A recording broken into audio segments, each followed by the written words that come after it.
Hello. Okay, I think we're on then. All right, and then today, it's just me and Amani in class, and anyone else who's watching have the benefit of what we're doing here today, which will be, I wanted to finish up a little bit with meditation, going back to just the end of chapter 4. To finish that up, we kind of rushed through the last ones, that meditation and the drugs. And then shoot through number 5, also chapter 5, and zip through all the stuff about classical and operant conditioning and other learning modalities. So here we are on chapter 4, meditation. I wanted to get started with that. We talked about it a little bit. And before I start, Imani, do you have any questions? Chapter 4, I don't have pages on here. It's the last, it's 4.6 in the book on chapter 4, so a little bit more than halfway through.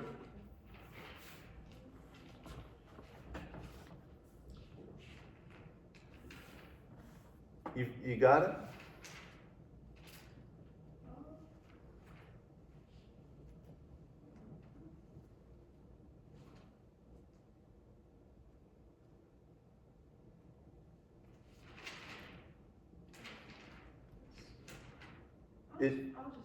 Is your book organized that way, like 4.1, 4.2, 4.3? I see 4.1 in here, but it doesn't really say anything else. It's not like up top. Does it say for 4.1, does it say It had a chart. introduction is 4.1? No, for me it had a chart. Oh. Yeah. You want to just go along with this then for today? Blood and alcohol. Okay. Yeah, that doesn't sound like it's lining up with it.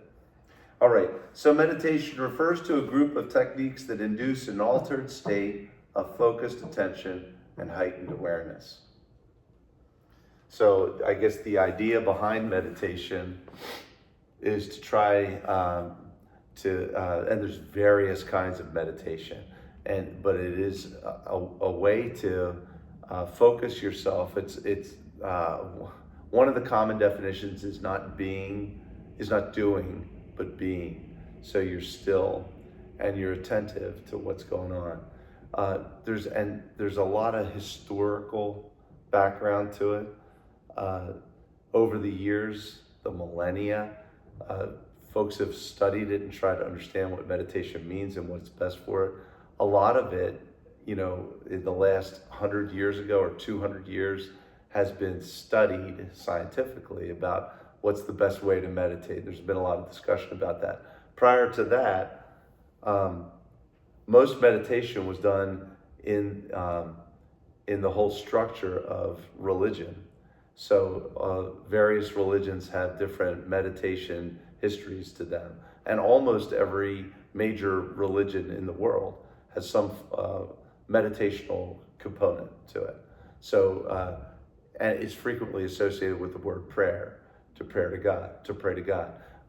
Our species, most humans on the earth, actually still is the case that most humans do believe in God, but certainly, someone's trying to get in? But certainly, hey, how's it going, Z? We're recording for the rest of the class. And we're doing meditation. We're starting out with meditation a little bit. Going back to chapter 4, because we kind of rushed through the end of it, I felt. So I wanted to give it its due. So yeah, religion has been the basis for meditation over the years in the form of prayer, not really studied. It's not been a scientific thing. It's not been a psychological thing.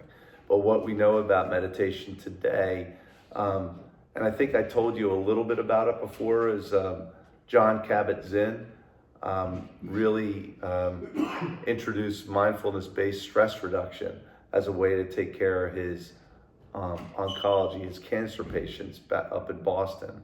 He was the director of oncology at Mass General.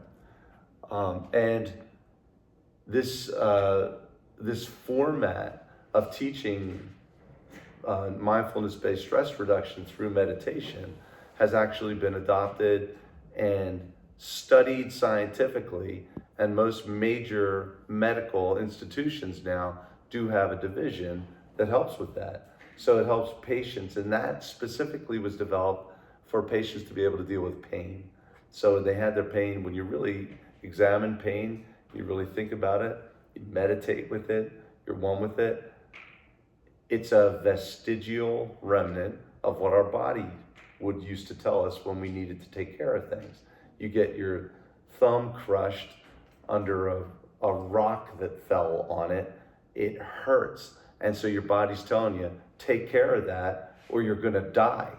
You know, the folks who didn't pay attention to those signals died because their finger got infected and they weren't able to survive and then reproduce.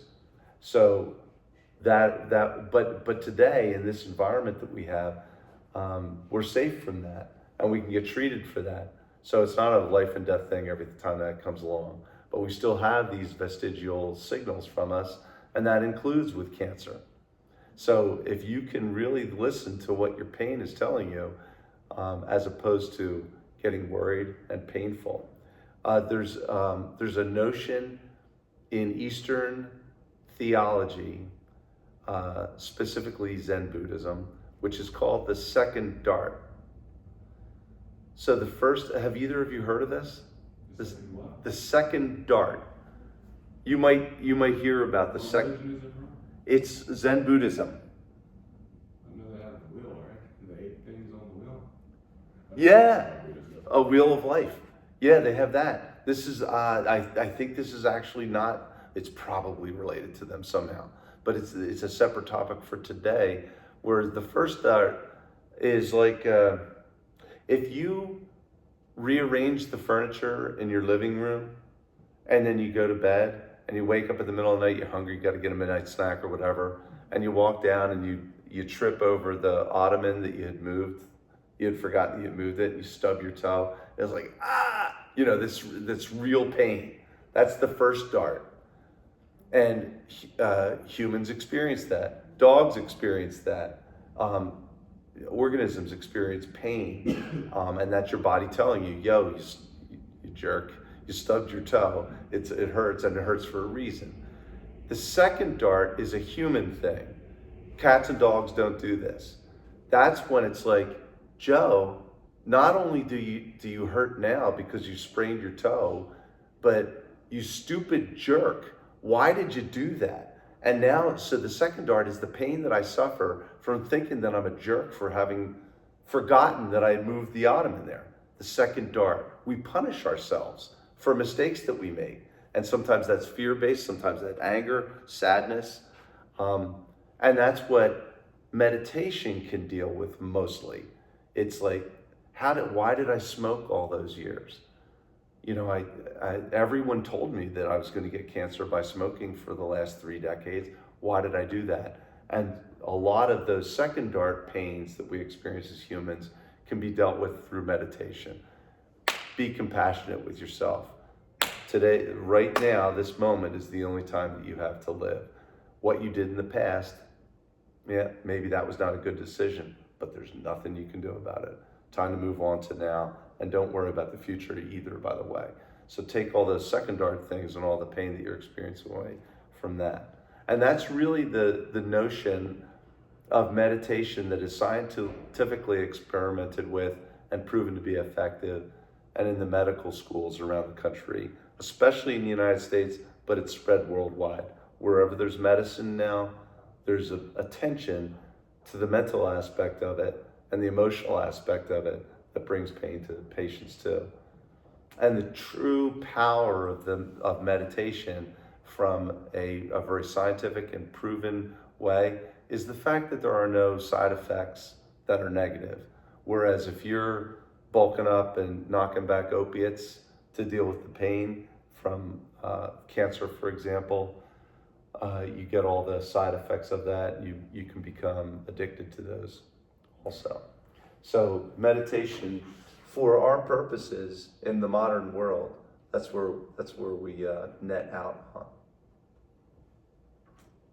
And by the way, my throat sounds bad, my voice sounds bad. It doesn't hurt. I think I'm over whatever it is that I have. Okay, that's meditation. What else do I have notes on here? Oh, mindfulness.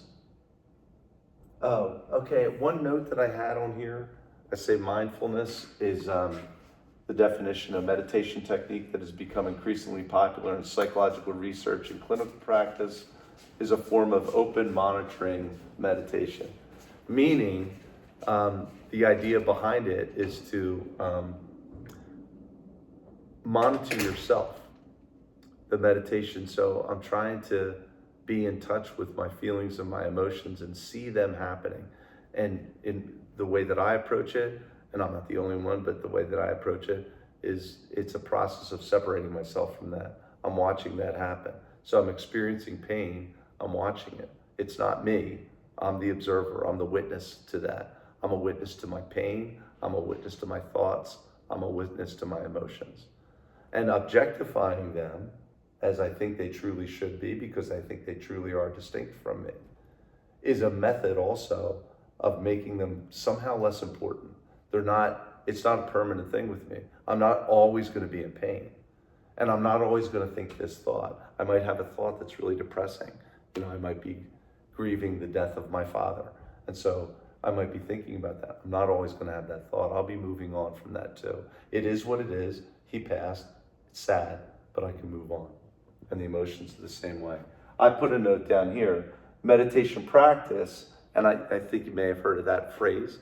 Do you have a practice of meditation? That kind of thing. And Would that be like a daily thing or a ritual, you could say? very good. And yeah, not necessarily daily, but weekly or whenever the frequency with which you do it. Muslim folks, it's 4 times a day.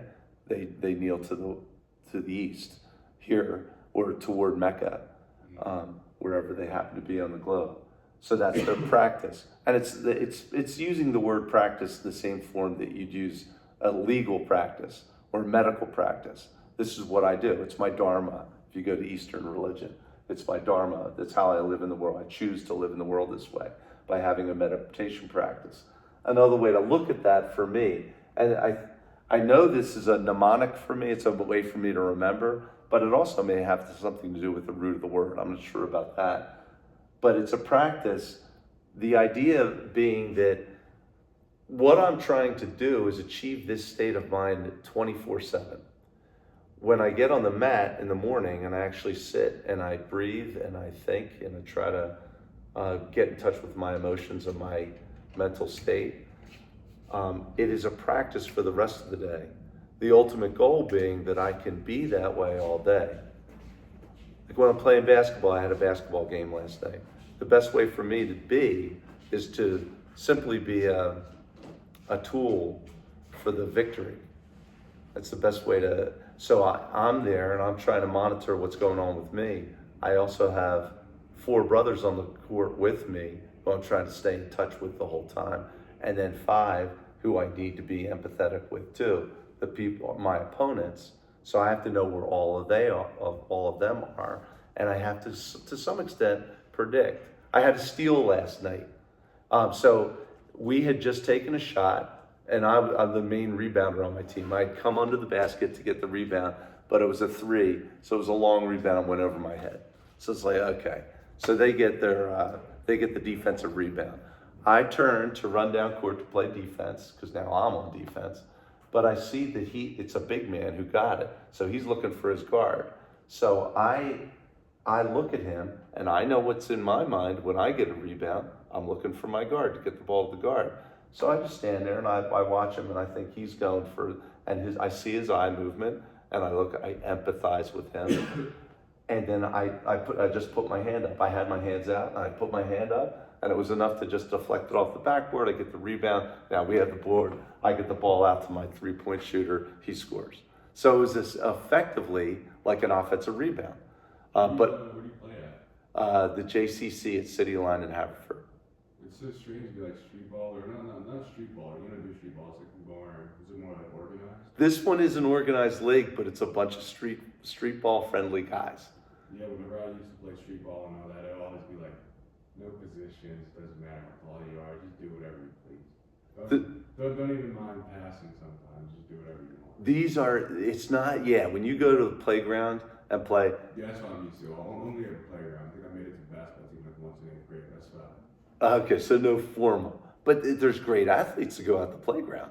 And guys, there's some good games to play. And even if you get a couple of guys who are trained more, you know, have been on teams and stuff like that, sometimes the way they behave will influence everyone else at the playground too. But these guys, we're old guys. You know, it's like 65 and over league. I'm 63 and everyone else is, so I'm like the spring chicken in that league. But there's guys, you know, there's one guy who plays with us who used to play for the San Antonio Spurs. Really? He's a really good player. He played for Drexel.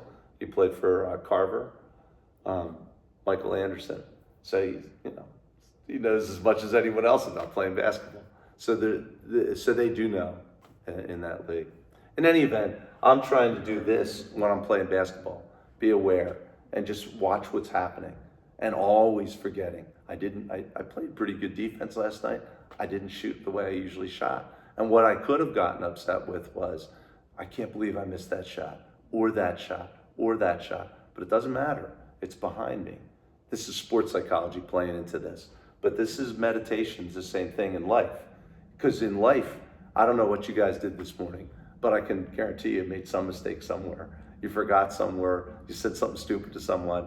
That's how we are, we're humans. You make mistakes all the time. And it doesn't help you too much, it doesn't help you at all to dwell on it. It helps you to learn from what happened this morning when you screwed up. I don't know what you screwed up with, but it helps you to learn but it helps you to learn and go forward. And then be here now.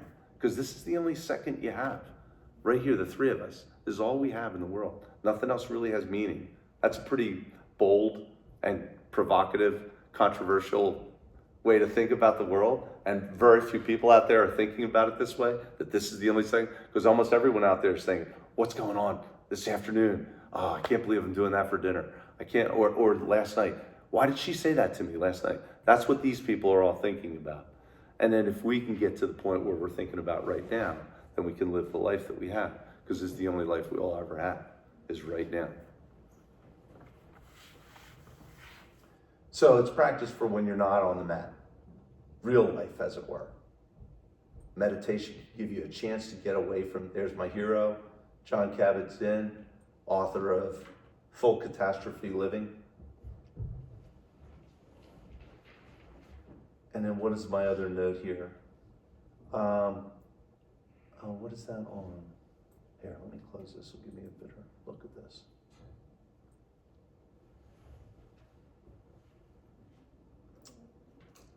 Title. Oh, Scientific Studies of the Effects of Meditation. So it's not, I guess back in the day when it was when meditation was a function of religion forever, and prayer was how folks meditated, I think humans had some kind of idea that this was a helpful thing to do. Prayer felt good. And this was a communication with God in many situations. Some religions, less of a God influence per se, but it felt good to do. It was a relaxing thing. And the folks who were meditating tended to be easier to deal with, tended to be more in touch with themselves, and maybe more productive in life too. And so it was not, it was not surprising that meditation helped or prayer, but no one really understood the mechanisms behind it. And now that we've studied it, we have a little bit of understanding of it. We also have a quantification of the benefits of it. The benefits here are improved concentration, perceptual discrimination and attention, increase of working memory and attention in U.S. military personnel before deployment. So they actually, and say what you will about the military, it's aggressive. Maybe it's not the direction of our species. Maybe it's not the greatest manifestation of the human species, killing one another. Having said that, they're really good at what they do. And so in terms of individual performance, they're always the leaders. And in terms of sports psychology, all those snipers out there have sports psychological training. So they know about relaxation, they know about meditation because they're better at doing it. Part of it is the budget that they have.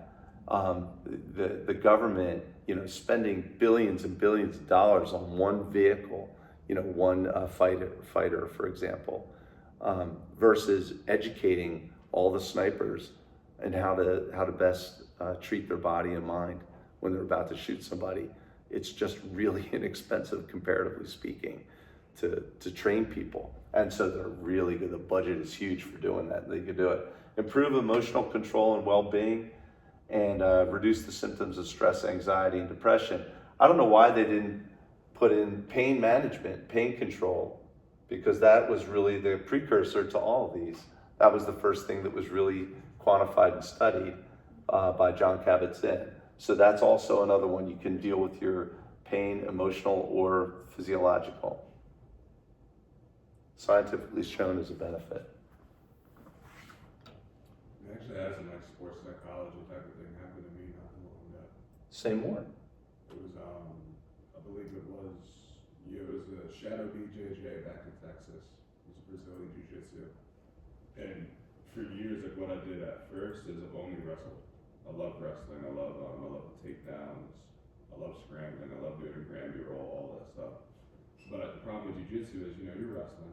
It's still a grappling art. But every single time I go in, I'd be met with a guillotine. You can't guillotine somebody in wrestling. They'll choke you like this. Uh-huh. Or I'd be caught inside an arm triangle where they're using my arm to choke me out. So I kept on, and I talked to my coach. He was like, wrestle like you can't be submitted. And then ever since then, I've been dodging the submissions. I don't get caught in guillotines anymore, no arm triangles. It's like I think I was waiting for the submission to happen while I was going in for takedowns.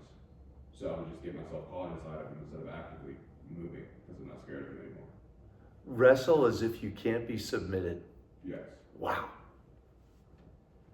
And that phrase. When you wrestle, they say wrestle as if you can't be taken down. That phrase put you over the top. Just thinking in those terms. Yeah. All psychology.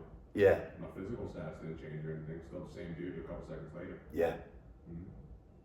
Yeah, and that sounds, I don't know if it sounds that way to you, but when I did something I studied for all those years, and a lot of the stuff sounds kind of gimmicky. How could just saying one phrase make you a better wrestler? How could that possibly, but it worked. Yeah. And there's a lot of things in sports psychology that way. There's this little gimmicky, it feels like tricks, but it's just and learning is that way too. Learning is not that hard. Once you get it, you get it. And then it's frequently, I don't know about you guys, but when I've learned things, it's like, oh, is that it? That's all it was? That's all you wanted me to know? And it's like, oh, I kind of knew that already. It's like identifying with a label of learning. And like you're trying to win a wrestling match. And it's like, what's behind that is there's words. I wrestle like you won't be submitted. There's words, but there's also a sense of what that means is when I get on the mat and I engage, I'm not going to consider losing. No one's going to tie me down. Exactly. I wrestled without fear. Mm. Yeah, it's beautiful. Thank you. I love that. It's that easy. Or that hard. Because if you don't think in those terms, you don't get that. And the guy, if there's two, one person has that feeling and one person doesn't, chances are really good. There's some things like size and strength that are hard to overcome. If you're really big and you're wrestling someone and strong and you're wrestling someone who's small and weak, it doesn't matter what they think about this. It's really tricky with the both of them. Well, it's less tricky in wrestling because the smaller you are, the easier I take down. But just, I've got like 100, I think it was like 120 pounds dude just like cranking my neck. I couldn't do nothing about it. Yeah. Super high skill. He's got like 40 years old. I really love that art. It's beautiful. That's cool. There's the saying too, it's not the size of the dog in the fight, it's the size of the fight in the dog. Yeah. I think our a black belt guy there, he's like 5'5", maybe like 110 pounds, something like that. Yeah. A small guy, real dangerous. So let's, any other things on meditation before we move on? Okay, so they invest a whole lot of time in this textbook on drugs. And I think it's big because one of the prevailing ways to intervene with folks who are mentally ill or challenged is to medicate them. And that has been a historical thing. And there's benefits to medicine when it comes to psychotropic drugs and overcoming various illnesses. But there's obvious side effects, and there's been a strong movement against them and try to find alternative ways to deal with it. So that's one of the reasons that it's in here. The other thing is too, when people are in pain from any kind of psychological distress that they might be in, they resort to self-medication. Examples include ADHD. Kids who have not yet been diagnosed with ADHD sometimes self-medicate. They just figure it out almost randomly that drinking a cup of coffee is going to help them to focus all day more. So they get that stimulation that Adderall, for example, might give them, but they get it through that. I actually noticed that. I think that's true, yeah, when you were talking about how they like immediately or really fast to give medication. I wasn't even, I think I was a preteen maybe. I walked into some sort of place because I was having like mental health concerns. I wrote this one note when I was like a little kid, having a really hard time at home and in school. So when they sent me there, they didn't even like consider therapy or having me talk to somebody. It was like immediately started like telling my mother that they want to get me medicated and stuff like that. I'm not sure what type of person I would be if they put me on whatever they wanted me to put on back then. I'm not. You never got medicated? You never did? Never did. Mm-hmm. And I don't believe I currently have any mental illnesses. It was just a period. And they could have seriously messed me up for life if they put me on to something. Well, you're on the scale of activity, you were a highly active kid. Is that the idea? Highly active? Yeah, Like like a depression thing. oh, more on the other end, like Yeah. depressed, and they were going to medicate you for that. Yeah. Oh, interesting. I would put stimulants in there, I'm not sure. But Mhm. I don't know what they were thinking. I don't even call it depression, I think I was like sad at the time. It was like a period of sadness. Sure, like a depressed little kid. Yeah. Yeah, So it wasn't going well, so yeah. be a little sad, you know? There's a kind of knee-jerk reaction from some practitioners, that's an easy way to solve it. Just give them, but it's really kind of irresponsible. Well, not kind of. It's really irresponsible to not delve in further to the psychology of the individual, whether it's a kid or an adult, whatever, and really try to explore. Maybe that's not the best way to go. And then if you can avoid it, it is by definition beneficial, because then you don't suffer any of the side effects of those kind of things. And all of them have side effects, all these drugs. Yeah. That's like a biotic or something, or antibiotic, I mean. Oh yeah, Like penicillin or something. penicillin, those antibiotics they do great things because they stop the disease, as it were, but then all your digestion is screwed up from the antibiotic. Especially just tricky with the ones that are supposed to affect you mentally and start messing with your brain and all that. Yeah, absolutely. So the first one, neuroscience, oh, hold on. Psychoactive drugs. Yeah, that's all of them. They break them down into categories. Depressants, opioids, stimulants, and psychedelic drugs.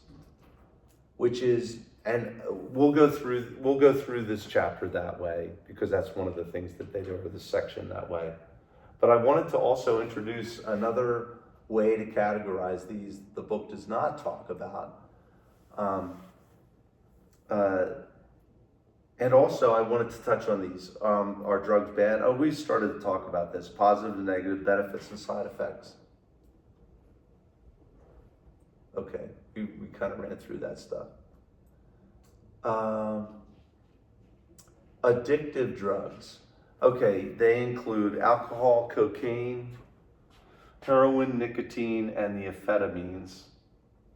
And my note that I put on here, there's also two different kinds of addictions, which is physiological versus behavioral, is what I'm thinking about, at least two different kinds, where some of these things are just habit forming and not necessarily having to do with your body's reaction, like I need it. Alcoholics sometimes, for example, they talk about the witching hour, where you were able to avoid taking your drink all day. 5 o'clock, 6 o'clock rolls around. Now it's time for my drink. I've accumulated anxiety or sadness over the course of the day, and now I'm going to, use this functionally to deal with my anxiety or my sadness, and that's the time to take the drink. And that actually, you could feel that in your body, is my understanding. There's a physiological response to it. My body craves it. Whereas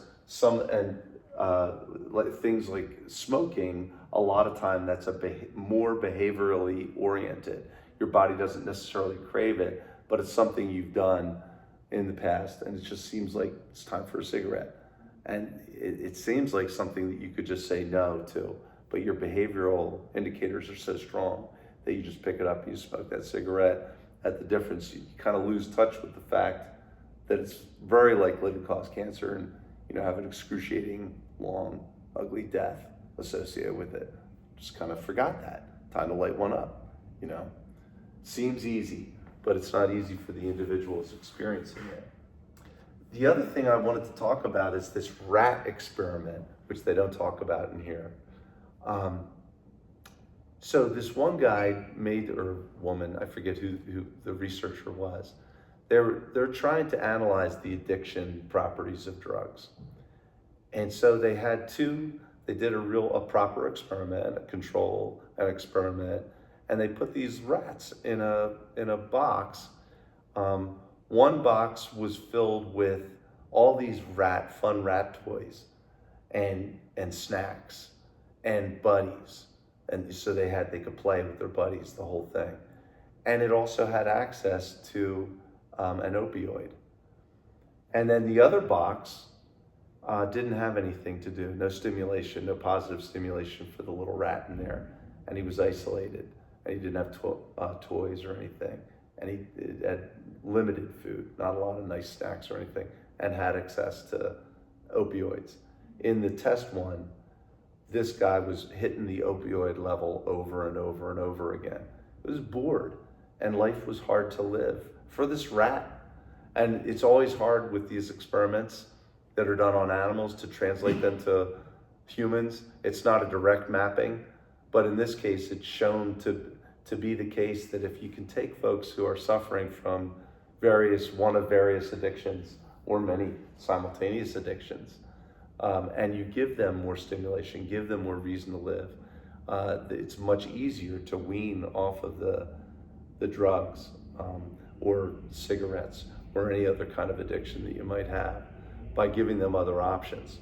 So that's a present thrust in the whole area of addictions and addictions treatment, to give meaning to the life of folks so that they're not staying with the addiction that has all the side effects to it. One of the things that is out there for alcohol addiction, which is probably the thing that is most pervasive in this country from a historical perspective, the availability of alcohol has been there for a long time. Fentanyl is a synthetic opioid, so that was just invented a few years ago. So obviously that hadn't moved up to number 2 in all of accidental deaths in the United States until very recently when it was invented. Alcohol was probably up there for a long time. Super long time. Alcohol's been forever. It's been forever. It's millennia. It was 5,000 or 6,000 BC. They have evidence of beer brewing back in the ancient times. I was going to say, the biblical records of wine and things of the sort is mentioned in the Bible. Yeah, it's historical. Yeah. And animals, prior to humans, animals, peaches fall off the tree and rot and ferment, and squirrels will snack on them and they get drunk and they like it. And they come back next time, some of them will wait for it to ferment because they like getting drunk. It's a pleasant experience for them. And we're the only ones that figured out how to actually brew beer and ferment different fruits and sugars to make alcohol. But we're avid at doing that. There is also something about our metabolism. We're more able to metabolize alcohol than our animals that are lower on the evolutionary scale. So there's a interplay between our evolution and the rise of alcohol. So somewhere during the evolutionary scale, um, organisms actually benefited from having alcohol, and they were able to process it better. So there is a real physiological tie. It's not just behavioral. This particular addiction is out there. Do you think alcohol used to be like helpful to people at one point? I don't know that it was ever helpful, but it was you know, like it was appreciated. It seemed to be beneficial because people like to get drunk. You know, that's you know, and I think that was prior to knowing what the health concerns could be. But that is something that humans enjoy, and I think it is an effective addressing of things like anxiety because of the numbing effect. You know, and you're not attacking the root of the problem, but I don't know that folks back in the day were thinking about what the root of the problem were because there was no study of psychology. So no one was back there thinking, well, maybe I'm having this beer because of something that someone said to me that depressed me. No, you know, no one's necessarily, I'm just out having a beer, you know, and it was a really rough day. I need to chill out about it. And so again, with the knee-jerk reaction, it's like medicating a kid with ADHD. It's easier to give him a pill than just try to go back, dig into what's going on with your environment, what's going on with you. Is there another way that you can address the problems that you might be experiencing as a result of having whatever it is that you have, which we could label ADHD. Medicine's real cheap to produce, but paying therapists, it's not. That's true too. And finding a trained therapist is hard. And back in the day, they just didn't exist. You could go to your priest, but you know that they're experts in religion, but they're not necessarily experts in the workings of the human mind. And they're just human too. So you know there's some problems with folks being exposed to folks who aren't necessarily trained the way they need to be. They can actually be very dangerous. You know, talking about priests in the church, for example, with young kids, it's not a good thing in all situations. And Boy Scouts and Girl Scouts, that kind of thing too. I actually find the psychology of that very interesting. Because as a human, you're supposed to naturally, as you age, what you're attracted to also ages. Some people just stay to like 6 years old. It's very strange. Yeah, and I think there's probably studies in that with Piaget. We were talking about Piaget, the areas of development, and some of these priests, you know, it's so hard to talk about because I don't want to offend people. And there are priests who are just wonderful and, you know, and very helpful. That's so hard to, you know, not demonize these people. But some of them probably were stuck for those reasons that they're still a grown man interested in a young boy. There's problems with that. That's why a lot of people don't really like going to therapy or seeing therapists because of bad experience. It's like, I remember my old coworker was asking me when I was studying, and I was like, oh, I'm studying psychology. And they were like, oh, why are you studying that? That's what all the weirdos gotta study. So I can get closer to, You know, I get it. And that certainly is with priests even more. That, you know, negative connotation about, oh, why are you going to see a priest? You know, because all the stories are out there of priests hanging around with the kids. But even with that, and it is true, psychologists are just people too. And so there's some really screwed up psychologists too. There's a bell curve with psychologists. It's not that if you know psychology, if you've written a book about psychology, that you're not going to get depressed. You know, that's just a human being, and they can be problematic. And one of the things that they do put into place is things like supervision. So, and this is a person who's going to be alone in a room with another person for an extended period of time over, you know, this week or next week, you know, or maybe over a year. They're going to be seeing this person. Potentially a very dangerous situation. So there is something called supervision, where licensed psychologists are ethically bound as part of their professional life and professional development to check in with other people who ostensibly at least know more about it than they do and can advise them on things like that, which is a lot about defining boundaries and what are you talking about in there, just to make sure that everyone's on track.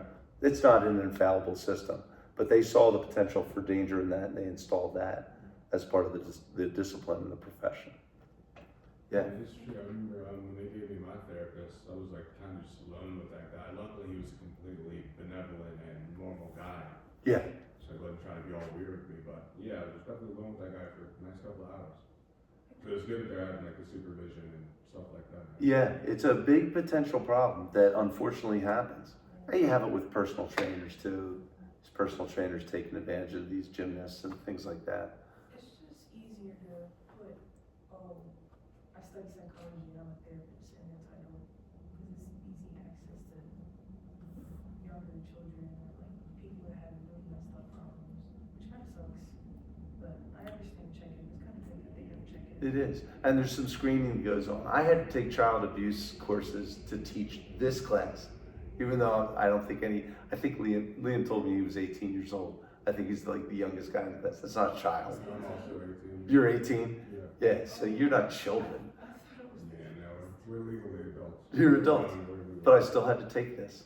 But it's not a bad thing to do, you know, to understand what, you know, what you need. And it also, if you guys had kids, for example, that would help me too if I didn't know anything. I've had to take a lot of child abuse courses over the years in my professional career of education. There's a lot of screening for it. How was it? Huh? Like, I don't want to get off topic, but like, how was it taking those classes? Like, how did that mentally affect you? Like, was it hard? Was it like, oh, it's fine, and then you find someone and they're talking about their problems and you kind of... It's disturbing, some of the stories about what happens to kids. That kind of stuff is disturbing. Or how could, an adult or responsible adult behave that way? That's kind of disturbing.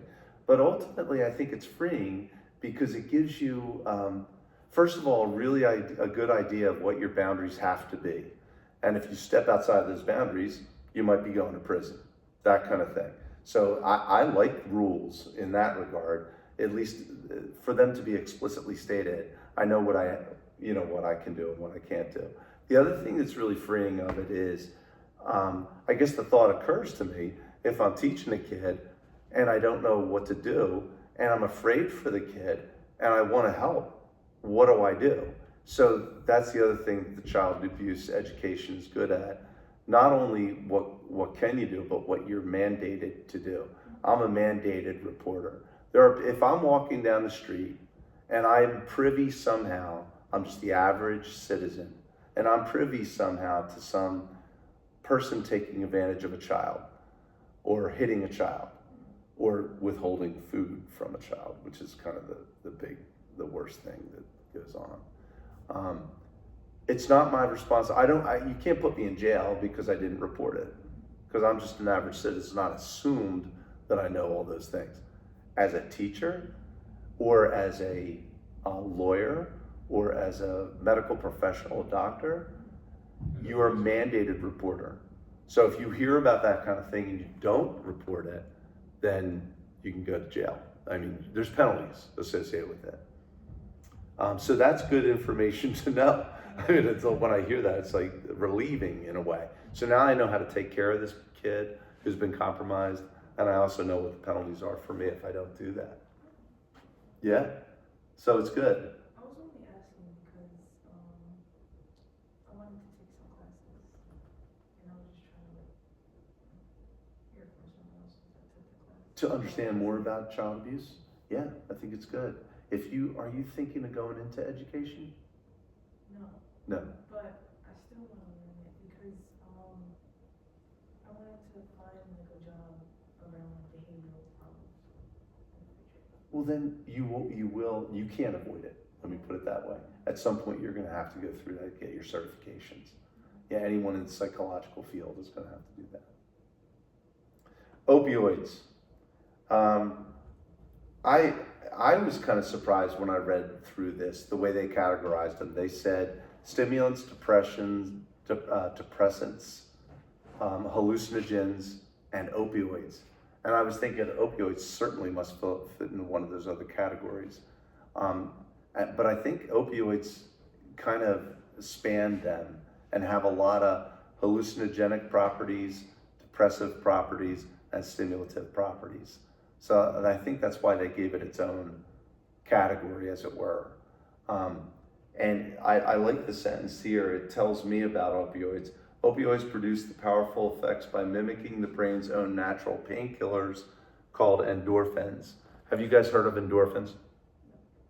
I've heard of it, but in concept or knowledge, no, I really have no idea what it is. Can I tell you what I know about them? Of course.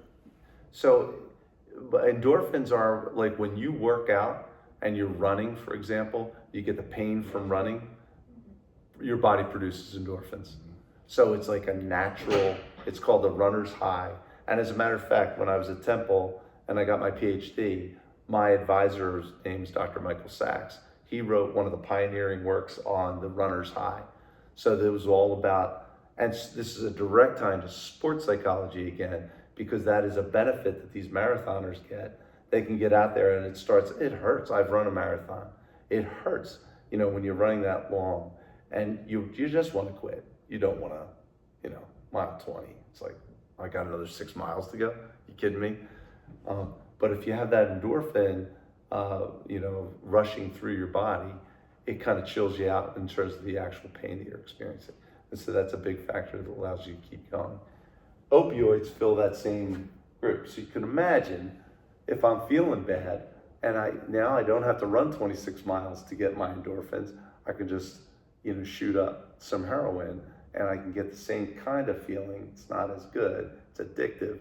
My body's not improving and growing like it would be if I were running, but I can get that same kind of thing. And that's what draws me back. Takes me back to K&A.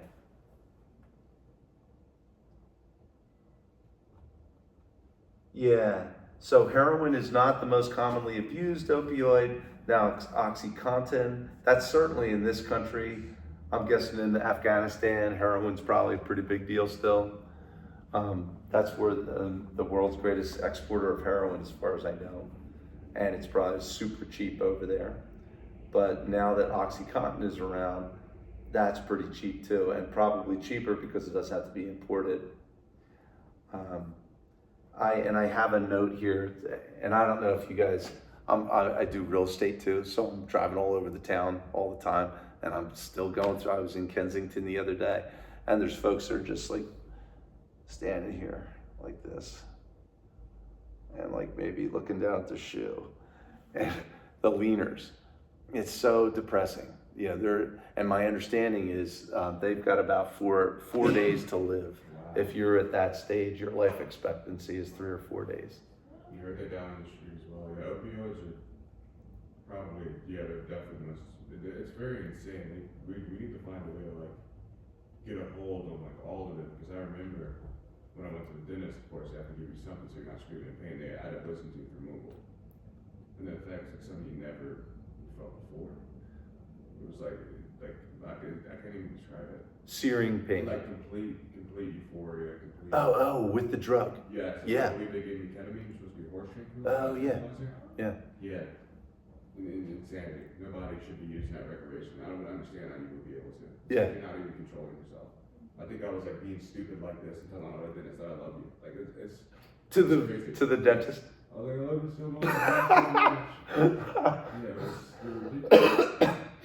That's funny. That's what laughing about. It feels good. It was good. Yeah, that's why when I did it, I wasn't surprised. I won't be too judgmental now, because you don't know the circumstances either. So. Yeah.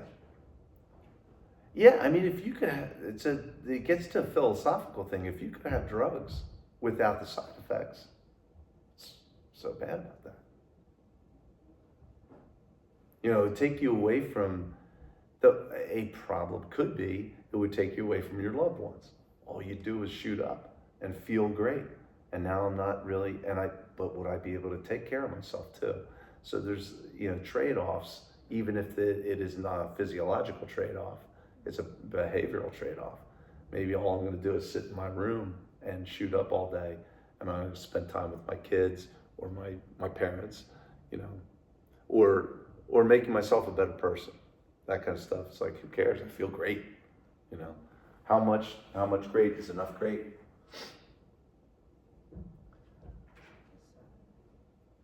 Stimulants, caffeine and nicotine. So yeah, caffeine seems to be pretty good. It just has positive stuff. You have your cup of coffee. I kind of think I'm a better human being when I have a cup of coffee in me. I'm a little more attentive. I can pay attention to my world, take care of everything is a plus. I have here a note that says almost anything done in wild excess is detrimental. And so they have studies showing if you have like 16 cups of coffee in the morning, you can't get to sleep. Well, you know, what do you expect? It's a lot of caffeine in your body. But otherwise, it seems to be relatively free of negative side effects. And then you got your nicotine, which other than being a carcinogenic is not too bad for you either, but it's What is carcinogenic is a cancer-producing substance. Is that only tobacco or is it everything? I think Is that the nicotine? I don't know. I don't know that. I always think of it as being the nicotine component, although they do have nicotine patches. So maybe there's maybe there's a whole lot of other components of. Yeah, I was gonna say I'll be honest, I've had probably a vaping addiction since I was like 15 years old. I'm 18 now. And I was getting concerned at one point. I had to look it up. I was like, do vapes cause cancer? And they always told me no.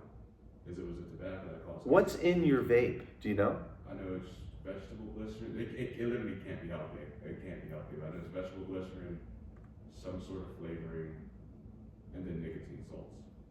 Nicotine is like the active ingredient, as it were. Yeah. And it's a stimulant. You get like a caffeine rush from it. I've never done it. And I've never smoked cigarettes either.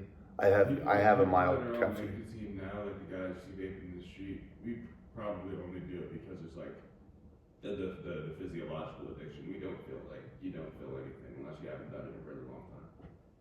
And even if you do, it's like you're not gonna be like leaders or Right. Well, it's a habitual thing for you? I could say stress relief too, because when you vape or you smoke anything, you're forced to. Like I would find myself doing that after like a hard shift of work or relax. It's really all the time, honestly.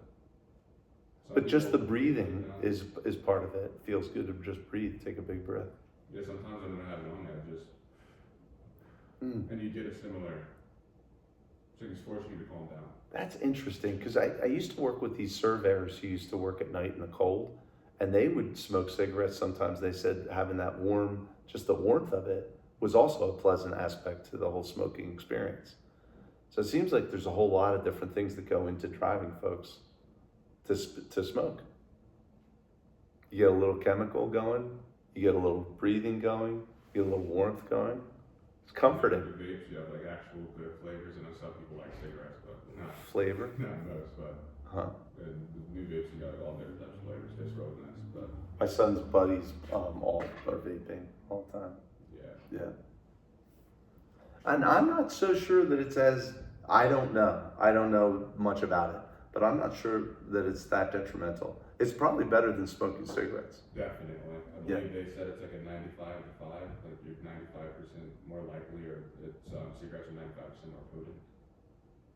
Yeah, cigarettes are way worse because of the added tobacco, which is incredibly cancerous. You will be seeing some negative effects in black lungs by the time you're 50. You start when you were 20. Some people luck out. Some people can smoke like a chimney stack for all their life and not be a problem, but mostly there's a huge. Yeah, I've noticed. I've known people that have been smoking since they were like 15, and now they're like in their 40s and they're running and jogging and over. They still do it. They've never quit. And they're still just running around fine.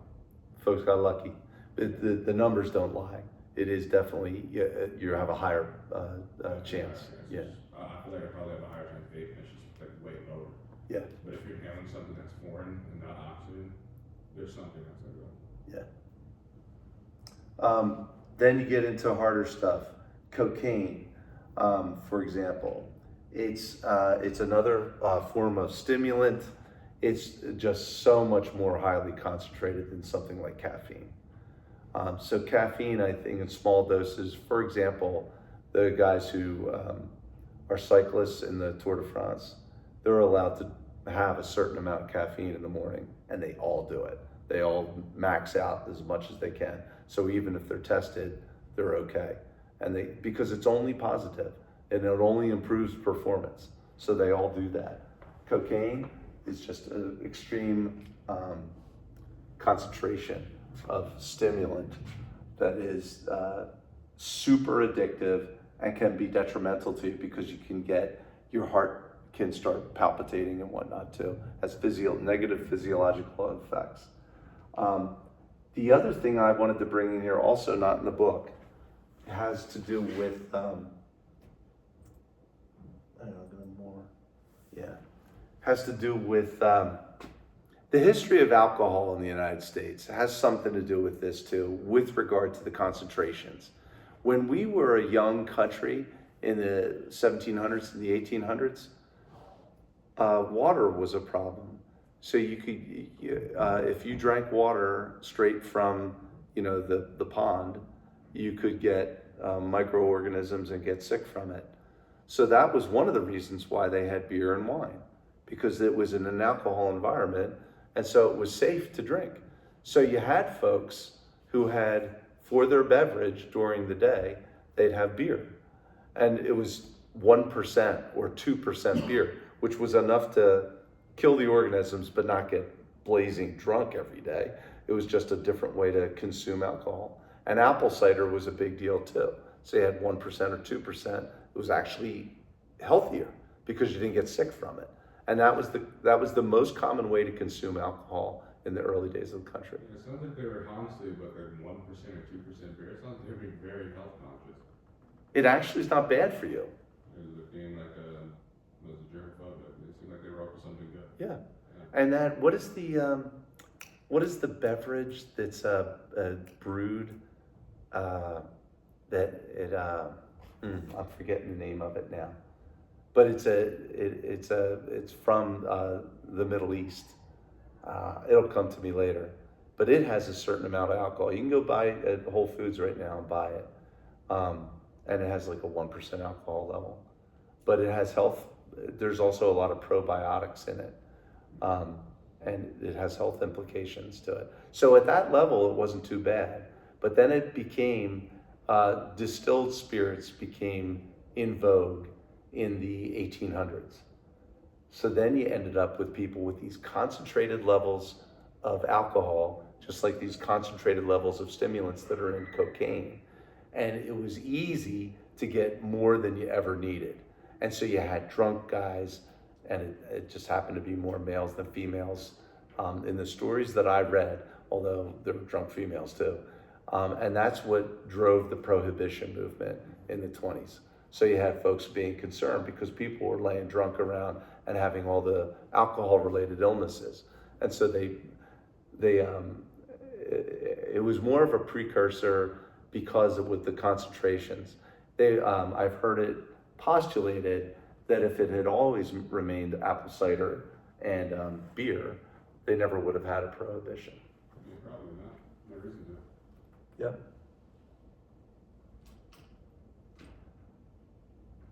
That's alcohol, cocaine. Okay, now we get into mescaline and LSD, that are the two main psychedelic drugs. And I have a note in here, recreational versus therapeutic, Timothy Leary and current efforts. So there's two different ways to ingest them or reasons for ingesting them. Some folks just want to have a good time, go to a party and drop some acid or do some mushrooms. And that's kind of fun. Or you could be doing it actually, the quarterback Aaron Rodgers for the Jets, he did ayahuasca tea. He did a ceremony for that. He got into that. That's a Native American Indian drug that they would use. And they, again, with the moving from religion to therapy, scientifically developed therapy, in the Native American religious tribes, they would all take these drugs. And one of them is ayahuasca, and they would brew it in a tea, and they would take some, and that would take them through a whole trip, they would lose, regular consciousness, and they would enter an altered state. And within that altered state, they would typically have guides with them, medicine men, that would guide them through this trip, as it were, and help them to see introspectively into their self psychologically, before there was something called psychology. And it would cleanse them in a spiritual sense from where they were. So Aaron Rodgers, quarterback for the Jets, did that a couple summers ago. He had an ayahuasca trip, and it's kind of a trendy thing to do. Wealthy folks will go on a vacation, will go to Mexico, sit and have the ayahuasca tea, and they'll go through a trip that's monitored for safety, and they all go through it, and they experience different kinds of euphorias and aha moments where they can see into their own soul, as it were, and they can purify themselves. So there is, and that was up until a few years ago, probably, a few meaning 50, because there was a huge LSD movement in the 60s in this country. Those hippie guys, right? Hippie guys, like Timothy Leary. Does that name ring a bell? Leary? Timothy Leary was actually a Harvard student. He advised like the Beatles and the Rolling Stones. And that recreation was a part of finding oneself. And the Ken Kesey movement, all those folks. There's a bunch of On the Road with Jack Kerouac, great books that were written about guys who were experimenting with LSD. And part of it was just to have a good time. And part of it was to experiencing a new way to think. And now that has been brought into the area of science and study and experiment and controlled studies on the degree to which these altered states can help you achieve a higher level of understanding of yourself and resolve some emotional, psychological problems that you might have. So they've been experimenting with that as a part of actual therapy.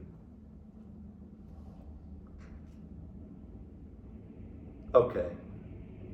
What time is it? It's time. This class goes so fast. I just wanted to finish up 4. I was thinking that was it's like 5 after 2 already. Do you have to roll? Yeah. Okay, that's cool. I'm glad though that we did this, because we rushed through this stuff and it's important stuff. So I'm glad that we did this. And then marijuana is the same thing. Seems to be, and this one kind of fits that mold too, lower concentration. It has psychedelic properties, but it also has really proven medical properties already. And some folks have a medical card. It's being legalized more and more all over the country. Pennsylvania is woefully behind. All the states around Pennsylvania, it's legal completely. My friend lives in Ohio, and they've Yeah. been taking advantage of the legality. Yeah. But you can always tell when people use it to have fun or when they don't, because you just look at like what is the CBD to THC percentage that they're using. If they actually care about like the wellness effect of weed, then they'll just choose the ones with really high CBD percentages. That's the one with like the physical healing properties. And then with THC, obviously, they just want to get high. Yeah. I do, I think I told you I do a gummy. I guess I wouldn't have admitted this 10 years ago, but now that it's kind of legal, I do a gummy before going to bed. And it just chills me out. And I'm not alone. And I think it's going to be totally legal here soon. Probably, yeah. Yeah. All right, Azim. All right, thank you guys for your time. Yeah, thank you for coming, and safe trails out there to the next place. All right, thank you. Sure. I'm going to post this up to this video. Recording, Yeah. All right.